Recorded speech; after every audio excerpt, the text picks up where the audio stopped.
Hello friends, time pass नहीं कि YouTube channel में आप लोगों का स्वागत है। आप लोगों को इस चैनल पर सिर्फ वही कंटेंट मिलेगा जिससे आपका सिलेक्शन हो पाए और बहुत ही कम समय में आप लोगों को बहुत सारी जानकारी मिल जाएगी। तो आज हम लोग देखेंगे संपूर्ण हिंदी का मैंने सीरीज स्टार्ट किया है, उसी में आज डे 4 है। इसमें हम लोग देखेंगे अलंकार। इससे पहले मैंने 3 वीडियो को डाल चुका हूँ। अगर वो सारे वीडियो आप लोग नहीं देखिए तो पहले वो वीडियो देख लीजिए, आप लोगों को बहुत सारा हेल्प मिलेगा। और संपूर्ण हिंदी पढ़ने के लिए या फिर कॉम्पिटिटिव एग्जाम्स के जितने भी सारे टॉपिक्स होते हैं, जैसे सामान्य हिंदी, सामान्य विज्ञान, सामान्य नॉलेज यानी कि जनरल नॉलेज, उन सबों को मैं इस चैनल पे पढ़ा रहा हूँ। और कुछ दिन में आप लोगों को मैं मैथ के ही वीडियो स्टार्ट करने वाला हूँ। तो इसीलिए आप मेरे चैनल को सब्सक्राइब कर लीजिए, लाइक कीजिए, और अगर आप लोगों को कंटेंट अच्छा लगे तो प्लीज़ मेरे चैनल को सब्सक्राइब कर लीजिएगा। तो चलिए बिना देर किए वीडियो को हम स्टार्ट करते हैं। आज हम लोग देखेंगे अलंकार के बारे में। तो चलिए देखते स्टार्ट करते हैं। परिभाषा देखते हैं अलंकार का। अलंकार का शाब्दिक अर्थ होता है आभूषण। जी हाँ, जिस प्रकार स्वर्ण आदि के आभूषण पहनने से शरीर की शोभा बढ़ती है, उसी प्रकार काव्य अलंकारों से काव्य की शोभा बढ़ती है। ठीक है, जिस प्रकार से जितने भी औरत हो या फिर जो मनुष्य हो, वह सब अगर कोई आभूषण पहन ले तो क्या होते हैं, वो अच्छे दिखने लगते हैं। तो इसी तरह से जो अलंकार होता है वो काव्य की आत्मा होता है। ठीक है, काव्य में अलंकार को लगाना आवश्यक होता है। ठीक है, तो इसीलिए यह अलंकार काव्य की शोभा बढ़ाने में चार चांद लगा देता है। तो चलिए देखते हैं आगे। अब देखते हैं अलंकार के पाठ। तो अलंकार के मुख्यतः 3 भेद होते हैं, या प्रकार बोलते या फिर भेद बोलते। ठीक है, दोनों प्रकार के बोलते हैं। पहला होता है शब्दालंकार, दूसरा होता है अर्थालंकार, तीसरा होता है उभय अलंकार। ठीक है, तो चलिए देखते हैं एक एक करके, सबको पढ़ते हैं, समझते हैं और अच्छे से और ट्रिक के माध्यम से समझते हैं। पहला होता है शब्दालंकार। जहाँ पर शब्दों के आधार पर चमत्कार उत्पन्न होता है, वहाँ पर शब्दालंकार होता है। चमत्कार मतलब क्या, यानी कि वाक्य की शोभा पे चार चांद लगा दिया जाए। ठीक है, ये 3 प्रकार के होते हैं, अनुप्रास अलंकार, यमक अलंकार और श्लेष अलंकार। ठीक है, यानी कि शब्दालंकार मुख्यतः 3 प्रकार के होते हैं। ठीक है, चलिए देखते हैं एक एक करके सबको अलग अलग से, बारी बारी से। पहला होता है अनुप्रास अलंकार। जहाँ पर एक ही वर्ण की आवृत्ति बार बार हो, वहाँ अनुप्रास अलंकार होता है। ठीक है, जहाँ पे एक ही वर्ण की आवृत्ति क्या हो, बार बार हो, यानी बार बार आए, यानी कि ऐसी पंक्ति जिसमें क्या हो, एक ही वर्ण क्या हो, बार बार आए। जैसे यहाँ देखिए, तरणी तनुजा तीन तमान तरुबर बहु छाए, यहाँ चारू चंदुज की चंदन किरणें खेल रही है जलथल में। ठीक है, तो इस सब में क्या है, देखिए यहाँ पर शुरू में देखिए तो सब में आ रहा है, देखिए त तो इस तरह से कह सकते हैं कि ये जो मेरा वाक्य है, ये जो तो ये मेरा सेंटेंस है, जो क्या है, अनुप्रास अलंकार के अंतर्गत आता है। ठीक है, यह पहचानने का सबसे आसान तरीका होता है। जैसे यहाँ देखिए, मुदित मुदिपति मुदि मंदिर मायो, है ना, सेविक सचिव सुमंत बुलावे। यहाँ देखिए स की आवृत्ति हो रही है, यानी कि किसी भी पंक्ति में या किसी भी वाक्य में अगर सेम वर्ण यानी एक ही वर्ण बार बार आए तो वह होता है मेरा कौन सा, अनुप्रास अलंकार। ठीक है, बस इतना याद रखिएगा। चलिए देखते हैं आगे। देखते हैं नेक्स्ट स्लाइड पे।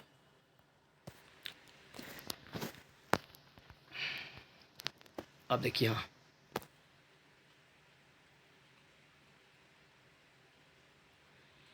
अब हम देखेंगे अनुप्रास अलंकार के भेद। ये अनुप्रास अलंकार कितने भेद होते हैं, तो 5 प्रकार के भेद होते हैं। अंत्यानुप्रास, लटानुप्रास, छेकानुप्रास, है ना, प्रत्यानुप्रास और श्रिया अनुप्रास।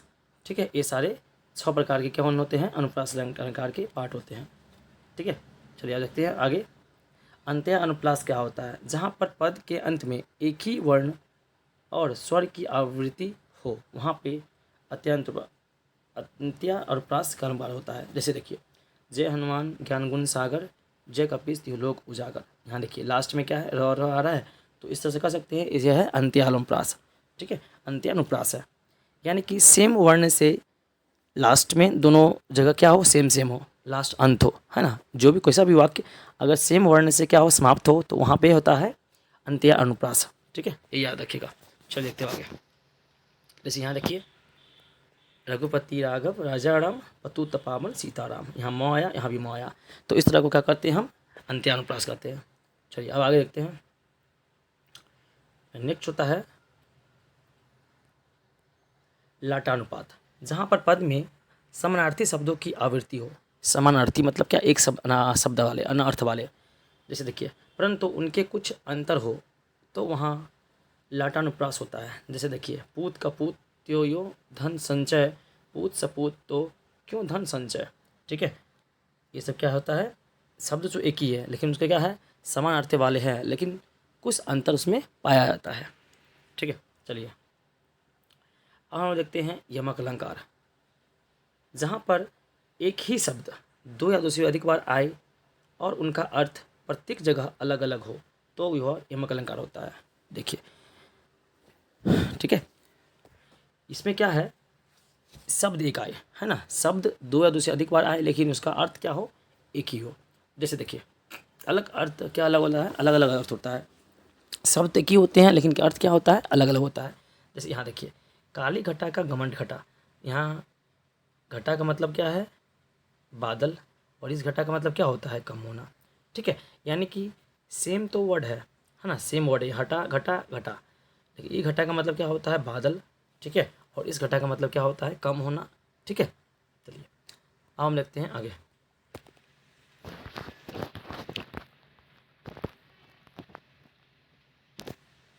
यहाँ देखिए, यहाँ तीन बेर खाती है वह तीन बेर खाती है। यहाँ देखिए, ये बेर का मतलब क्या होता है, यहाँ पर यहाँ समय का मतलब है, और इस बेर का मतलब क्या होता है, फल होता है। ठीक है, यानी क्या शब्द क्या हुए, एक से अधिक बार आए हैं लेकिन उसका अर्थ क्या होता है, अलग अलग जगह पर अलग अलग होता है। जैसे इस बेर, यहाँ भी बेर, यहाँ भी बेर, लेकिन इस बेर का मतलब होता है समय, इस बेर का मतलब क्या होता है, फल। ठीक है, साजन है, सजना है मुझे सजना के लिए। अब देखिए, एक सजना मतलब क्या होता है, तैयार होना, और एक मतलब सजना मतलब क्या होता है, पति या फिर प्रेमी। ठीक है, तो इस तरह से हम कह सकते हैं कि जब एक ही शब्द क्या हो, एक से ज़्यादा पर आए और उसका अर्थ क्या हो, अलग अलग हो। ठीक है, चलिए हम देखते हैं आगे। अब आता है श्लेष अलंकार। जहाँ पर एक ही शब्द में कई अर्थ हो वहाँ पर श्लेष अलंकार होता है। चलिए देखते हैं, जहाँ पर एक ही शब्द के कई अर्थ हो वहाँ होता है श्लेष अलंकार। ठीक है, जैसे उदाहरण समझते हैं, रहमन पानी सब राखिए, बिन पानी सब सन, पानी गए न उबरे, मोती मानुष चून। अनेक अर्थ हो, ठीक है, कई अर्थ हो। ठीक है, जैसे यानी सुबरन को खोजत, यानी कि ढूंढना भी होता है, फिरतू भी होता है, कवि भी होता है, वैचित भी या चोर भी होता है। तो एक ही शब्द है और उसके क्या होते हैं, बहुत सारे अर्थ होते हैं, तो उसे हम कह सकते हैं श्लेष अलंकार। ठीक है, चलिए अब हम देखते हैं आगे। अब है मेरा अर्थालंकार। अर्थालंकार में कौन कौन से होते हैं उसको समझते हैं। चलिए देखिए, अर्थालंकार, जहाँ पर अर्थ के आधार पर चमत्कार प्रकट हो वहाँ पर अर्थालंकार होता है। जैसे हिस्सा है उपमा अलंकार। ठीक है, यहाँ देखिए, उपमा का कहते किसको है, पहले समझते हैं इसको। अतः जब दो या दो से अधिक विभिन्न वस्तुएं समान धर्म के कारण समानता दिखाई जाती है तो वहाँ पर उपमा अलंकार होता है। यहाँ देखिए, यहाँ पहचान इसका क्या है, यानी कि ट्रिक कह सकते हैं इसको। सा से सी सम सरिस सदृश ज्यों त्यों, ये सब आए तो क्या होता है, वो उपलंकार होता है। अगर शब्द में या फिर वाक्य में अगर सा से सी सम सरिस हो या ज्यों त्यों हो तो वो क्या होता है, मेरा उपमा अलंकार होता है। एग्जाम्पल समझिए, जिसकी उपमा की ज्यों, यहाँ ज्यों आ गया। देखिए, उपमेय कहलाती है उपमान, जिसमें उपमा की ज्याएँ हो उसे उपमान कहते हैं। अब देखिए आगे समझते हैं, उदाहरण समझते हैं। कर कमल सा कोमल है, यहाँ सा आ गया, कमल सा, तो कह सकते हैं कि यह कौन सा अलंकार है, तो यह मेरा उपमा अलंकार है। ठीक है, चलिए देखते हैं आगे।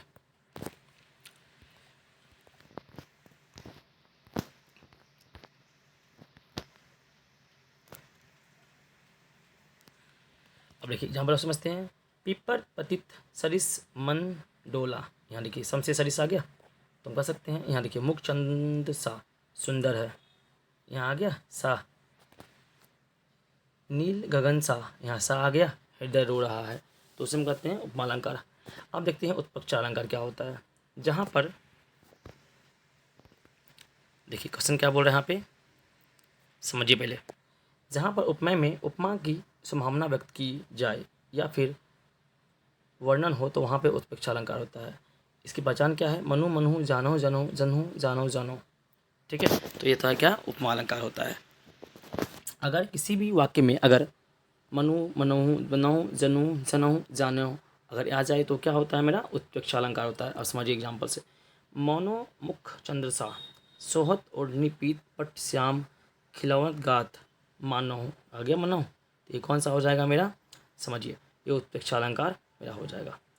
अब चलते हैं, हम देखते हैं अतिशयोक्ति अलंकार क्या होता है। अतिशयोक्ति जहाँ पर किसी बात का वर्णन बहुत ही बढ़ा चढ़ाकर कर दिया जाए, यानी कि तिल का तार बना दिया जाए, जो असंभव बातें हैं वो भी संभव करके दिखाया जाए, तो उसे हम कहते हैं अतिशयोक्ति अलंकार। ठीक है, जैसे यहाँ देखिए, हनुमान की पूंछ में लगा न पाई आग, और लंका जग रही सगरी जल गई, और गए निशाचर भाग। क्या बिना आग लगाए कभी जल सकता है कोई चीज़, नहीं ना। तो यहाँ पर बोला गया है, या कल्पना की गई बातों को बढ़ा चढ़ा कर बोला गया है। ठीक है, चल देखिए आगे। तो आगे समझते हैं यहाँ से, इससे और समझ में आएगा। देखिए, आगे नदी परी अपार, घोड़ा कैसे उतरे उपार, राणा ने सोचा इस पार, तब तक था उस पार। कैसा हो सकता है, किसी के सोचने मात्र से कोई वस्तु या फिर किसी कोई चीज़ हो जाए, ऐसा तो मुश्किल ही नहीं, नामुमकिन सा है। ठीक है, चलिए, एक संयुक्त मात्रा है, तो ये इसमें क्या हुआ, बात को चढ़ा चढ़ा कर बोला गया है, इसीलिए इसको बोलते हैं हम क्या, अतिशयोक्ति अलंकार। चलिए अब देखते हैं रूपक अलंकार क्या होता है। जहाँ पर उपमेय में उपमान के भेद निषेध या फिर रहित आरोप हो, तो वहाँ पर रूपक अलंकार होता है। अब समझिए इसका ट्रिक समझते हैं, मिलाते हैं। चरण कमल सा बदोही सही, मैया मैं तो चंद खिलौना ले हो, मैया मैं तो चंद खिलौना ले हो। ठीक है, तो इसमें क्या होगा, मेरा रूपक अलंकार होगा। अब आगे रखिए, वित्ती विभक्ति जागरी, अंबर पनघट में डूबे रही, तास घट उपमा नगरी। ठीक है, तो ये सब क्या हो जाएगा, मेरा रूपक अलंकार का क्या है, ये पार्ट है, यह भाग है। चलिए देखते हैं आगे। अब मेरा है विभावना अलंकार। विभावना अलंकार क्या होता है, चलिए इसको समझते हैं। विभावना अलंकार मतलब जहाँ पर कारण के बिना ही कार्य को किया जाता है, वहाँ पर यह होता है विभावना अलंकार। उदाहरण के लिए क्या है, बिनु पगत चले सुने मुनु काना, कर बिनु कर्म करे विधि नाना। ठीक है, इसको क्या बोलते हैं हम, विभावना अलंकार। ठीक है, आप देखिए आगे देखते हैं, मानवीकरण अलंकार क्या होता है। मानवीकरण अलंकार जहाँ पर मानव जैसे रूप या चेतना का आरोप निर्जीव वस्तु या फिर अमूर्त पदार्थों में किया जाए, तो वहाँ पे मानवीकरण अलंकार होता है। यानी क्या, निर्जीव वस्तुओं में क्या हो, सजीव की भावना को दे दिया जाए। ठीक है, तो वहाँ होता है मानवीकरण अलंकार। अब समझते हैं एक एग्जाम्पल से। दिस सावधान का समयु मेघमय, आसमान में उतर रही, वह संध्या सुंदर परी सी, धीरे धीरे धीरे। अब समझिए इसमें क्या किया गया है, बहुत ही मतलब निर्जीव वस्तुओं में क्या कर दिया गया है, जान को भर दिया गया है, और कल्पना मात्र से ये बोला गया है कि कोई ऐसा निर्जीव वस्तु है क्या, जैसे बोलता है ना कि लगता है कि कमल खिल उठेंगे, मतलब हंस पड़ेंगे, तो क्या ऐसा संभव है, क्या कमल पे भी हंसते हैं, नहीं हंसते हैं। यानी उस तरह का उसका दिखावट किया गया है, मानवीयकरण की भावना निर्जीव वस्तु में दी गई है, तो उसका होता है हमारा मानवीयकरण अलंकार। ठीक है, अगर वीडियो आप लोगों को अच्छा लगा तो प्लीज़ मेरे चैनल सब्सक्राइब कीजिएगा, लाइक कीजिएगा। तब तक के लिए जय हिंद, जय भारत, थैंक यू।